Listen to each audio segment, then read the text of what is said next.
So ngayon mga kalahi, nandito na tayo sa lugar na ito upang ilibot ko kayo dito sa kakaibang lugar na ito. Yan, kung nung nakaraan hindi tayo tumuloy dito sa mga malalaking akasya dahil mayroon na nga tayong naramdaman na kakaiba at may mga sumusunod na nga.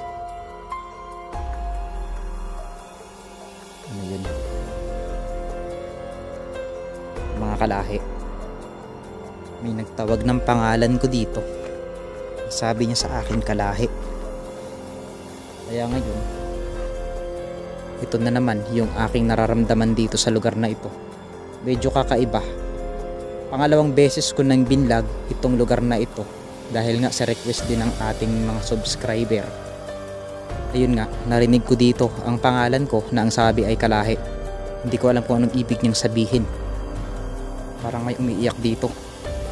Parang may umiiyak na sanggol. Mga kalahi, may narinig ako dito, parang may umiiyak na sanggol. Itong napakaliking baliti na ito ay napakatagal na dito. Maraming baha na. May mga nagbabagsakan na bato dito mga kalahi. Pero ang pinagtataka ko, wala po ditong bangin. Ito ay puro kahoy lang.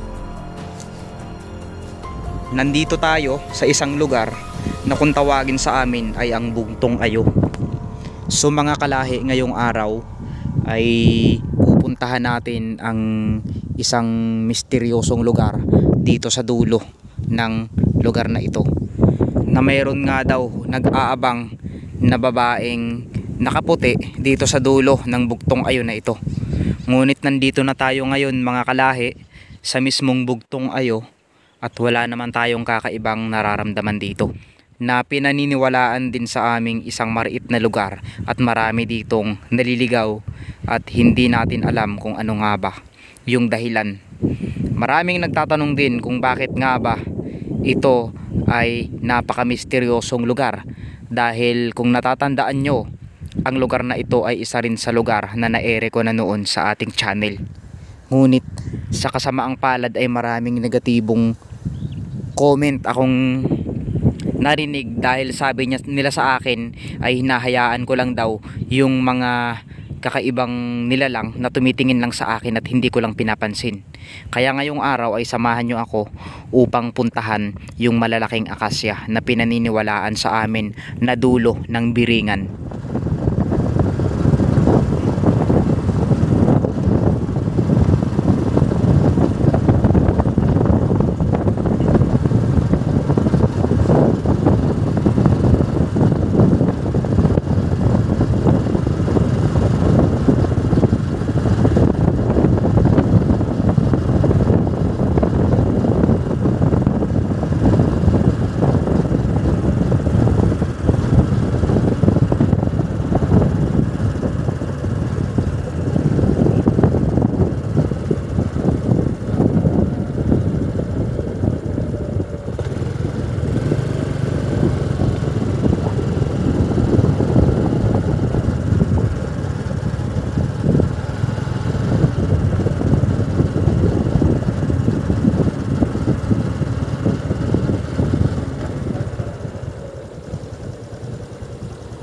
Tayo ngayon sa kapunuan dito sa amin. Kung napapansin nyo, napakalalaking akasya ang madadaanan natin ngayong araw. Ngunit itong mga akasya na ito ay may mga iba't ibang uri ng kwento. May mga nagsasabi sa akin bakit lahat daw ng aking pinupuntahan ay alam ko ang kwento. Syempre mga kalahi, pinupuntahan ko ang isang lugar, nagtatanong muna ako sa mga residente o sa mismong may mga alam ng lugar na ito, dahil hindi ko pwedeng i-vlog ang isang bagay na hindi ko rin ito alam, di ba? So mahirap din tayong gumawa ng kwento, lalo na kung sariling opinion lang natin. Kaya maraming nagtatanong, puro na lang daw kababalaghan ang mga vlog ko. Syempre mga kalahi, kung alam nyo lang, lahat ng vlog ko ay tungkol sa kababalaghan, kwentong probinsya at mga kwentong kakaiba dito sa atin. Pasensya na mga kalahi kung sakaling na-disappoint kayo sa mga vlog ko. Pwede naman yung i-skip ang video na ito at manood na lang ng ibang video na hindi katulad ng video na ito. Pero dahil sa mga sumusuporta nga sa aking vlog ay syempre nagpapasalamat ako sa mga tao na patuloy pa rin na sumusuporta sa akin. So ngayong araw mga kalahi, itong malalaking akasya muna ang ating madadaanan at dito nga tayo muna huminto dahil ito yung lugar na kinakatakutan nila noon. So noong araw kasi ito ay hindi pa talaga kalsada. Almost 3 years pa lang itong ginawa yung kalsada na ito. Kaya kung mapapansin nyo, bago pa at hindi pa ito nadadaanan ng mga bus o van na nagmumula pa doon sa bayan ng San Jose. So ngayon mga kalahi, samahan nyo ako at puntahan natin ang malalaking akasya sa dulo ng daan na ito at ipakita sa inyo ang ganda ng natural dito sa amin. Ayan mga kalahi, papasok na tayo dito sa lugar na kung saan ay may mga malalaking akasya. At ang mga akasya nga na ito ay tinatawag din na century tree dahil sa sobrang tagal na nga na nabuhay dito ay napakalalaki na. At kung isipin mo,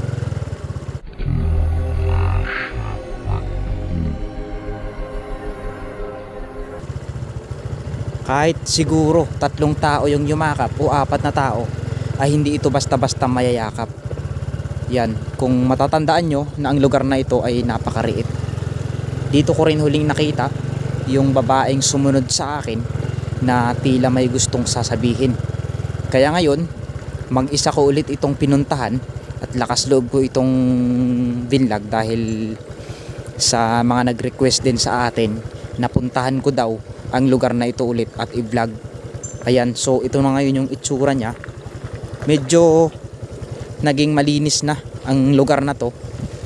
Mapayapa na dahil siguro nadadaanan ng mga tao. Kaya ngayon, iiwan muna natin dito yung ating sasakyan. So ngayon mga kalahi, nandito na tayo sa lugar na ito upang ilibot ko kayo dito sa kakaibang lugar na ito. Yan, kung nung nakaraan, hindi tayo tumuloy dito sa mga malalaking akasya dahil mayroon na nga tayong naramdaman na kakaiba at may mga sumusunod na nga. Ano yun?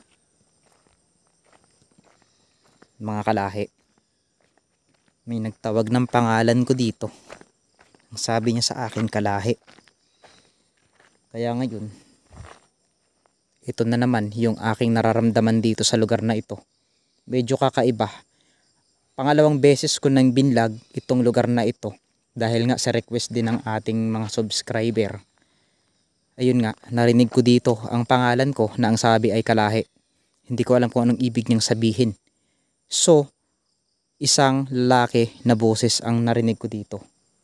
Nakakatakot. Libot tayo dito dahil nung nakaraan saglit lang tayong lumibot dito sa lugar na ito dahil kakaiba na nga yung ating mga nararamdaman. Ngayon pagkakataon naman natin na ilibot ko kayo dito. Sadyang napakadilim talaga ng lugar at napaka-riip, creepy. Pero nung unang punta ko dito talagang pakiramdam ko talagang hinihigop ako ng mga kakaibang bad energy. Ay sa ngayon pagbalik ko dito, tila parang naging welcome na ako sa kanila. At siguro dahil nga sa naintindihan ko kung ano man yung mga hinaing nila sa sarili nila kasi tayong mga tao ay may sariling problema. Ang mga engkanto at elemento ay tandaan nyo, mayroon ding mga problema yan na hindi natin alam. Itong napakalaking baliti na ito ay napakatagal na dito. Maraming baha na. May mga nagbabagsakan na bato dito mga kalahi. Pero ang pinagtataka ko, wala po ditong bangin. Ito ay puro kahoy lang. Grabe. Tignan nyo mga kalahi. Ano bang napapansin nyo dyan mga kalahi? Nakikita nyo ba? Nakikita nyo ba itong baliti na ito? I-comment nyo nga mga kalahi kung anong napapansin nyo dito. May kakaiba ba akong nabibidyohan? Ngayon, pagkakataon nyo na para malaman kung ano nga ba talaga yung totoong mga misteryo sa lugar na ito, dahil sa ngayon ay medyo welcome ako sa lugar na ito at hindi ako nakakaramdam ng kahit anong kakaiba. Mga kalahi, lahat ng mga anggulo na binibidyohan ko, pakitignan na lang at paki-analyze na lang para kung sakali ay i-review natin ulit ito. Yan. Nagpapasalamat po ako sa mga patuloy na sumusuporta sa aking YouTube channel. Gaano man kayo karami o kakunti ay na-appreciate ko po yan. Maraming salamat po sa inyo. Lalo na sa mga taong nagko-comment pa ng personal sa akin, nagme-message para lang sabihin yung mga bagay na gusto nilang sabihin. Kaya nila ako pinipersonal para masabi nila kung ano yung nakita nila. Kaya maraming salamat po sa mga taong may concern pagdating po sa akin. Ngayon mga kalahi, dito tayo. Kung nung nakaraan ay medyo hapon na tayo pumunta, ay ngayon tinaon ko talaga na medyo maaga pa, kasi nung nakaraan kakaiba yung aking naramdaman. At ako lang mag-isa, at kung mapapansin nyo nga, ngayong araw ay ako lang din mag-isa ang nandito sa gubat na ito. May mga kakaiba ba kayong nakikita? I-comment nyo mga kalahi ha, para kung sakali ma-aware tayo.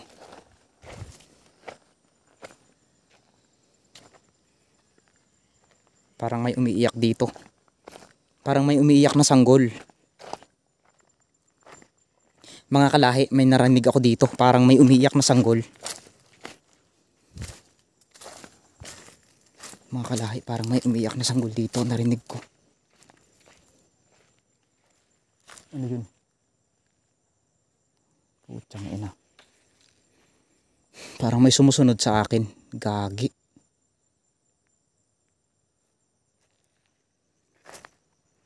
Ano yun dito? Narinig ko dito parang may umiiyak na sanggol kanina.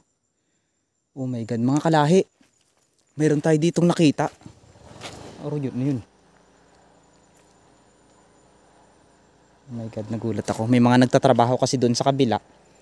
Kasi ang lugar na ito ay ginagawa na ng mga trabahador.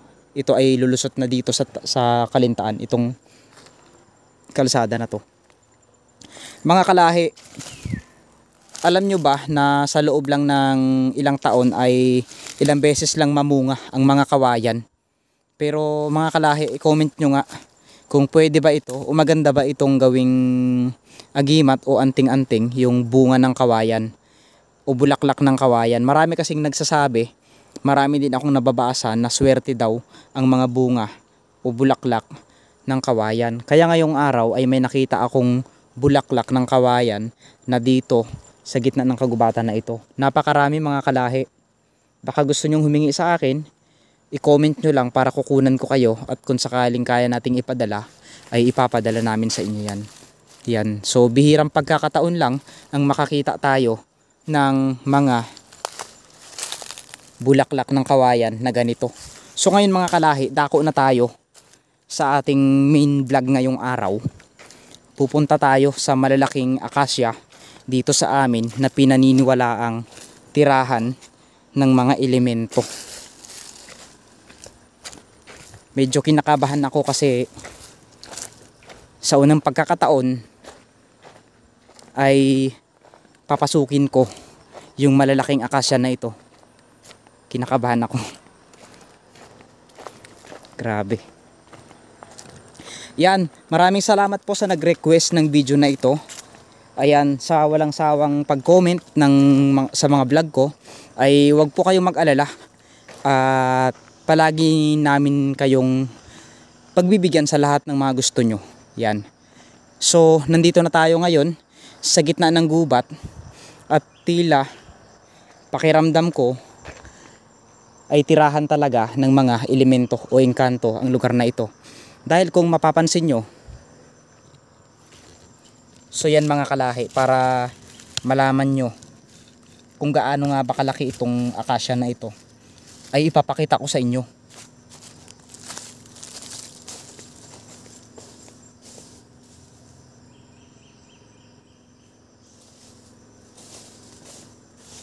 Yan. So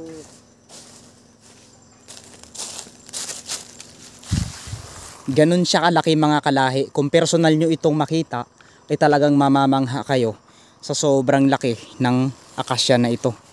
So ngayon dito na tayo. Grabe, ito na naman tayo sa pangalawang akasya. Kinikilabutan ako, putik talaga. Whew. Ang init sa lugar na to. Pansin ko lang, napakainit sa lugar na ito. So yan, napakalaki. Tignan nyo mga kalahi, di ba? Sobrang laki na to. Kahit siguro 3 tao o 4 na tao ang magyakap-yakap, ay hindi talaga ito kayang yakapin. So, sa palagay nyo mga kalahi, i-comment nyo nga kung yung mga ganitong akasya, ilang taon na kaya ito? Sa inyong palagay, aabuti na kaya ng 100 years ito? Kaya i-comment nyo mga kalahi kung ano nga ba yung totoong edad na to, kasi hindi ko rin alam. Malit pa ako o hindi pa siguro ako pinapanganak, ay talagang nandito na ito. So ngayon, dako naman tayo dito sa lugar na ito. Padilim na ng padilim ang ating pinupuntahan. At dahil sa inyo, lumalakas yung loob ko na i-vlog ang lugar na ito. Medyo kakaiba na yung aking nararamdaman.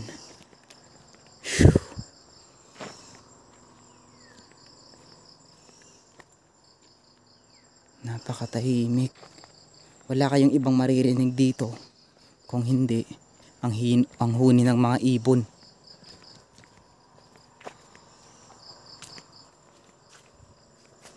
So yan mga kalahi, iikot ko yung camera, baka sakaling may makita tayo o mahahagip. Comment nyo nga mga kalahi ha. Palagi kong pinapaalala sa inyo na ang bawat vlog na pinupuntahan ko ay sobrang ririit. Kaya mas gusto kong pinili yung content na ito dahil mas gusto kong ipakita sa inyo yung mga lugar na kakaiba dito sa amin. Pansinin nyo yung ugat na pansinin nyo yung mga halaman na bumalot na dito sa malaking akasya na ito. Hindi ko alam kung anong tawag sa mga halaman na ito eh. Hindi ko rin kasi madalas kong nakikita ito sa gubat. Mayroong kakaibang nyug dito napakaliit lang ng kanyang mga bunga.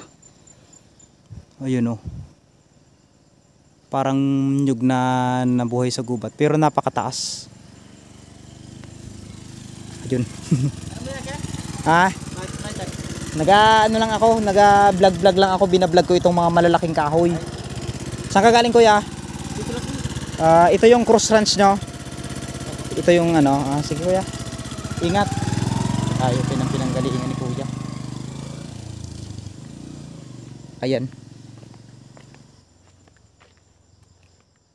Meron ako napansin dito. Isang misteryosong bahay na nasa gitna ng gubat.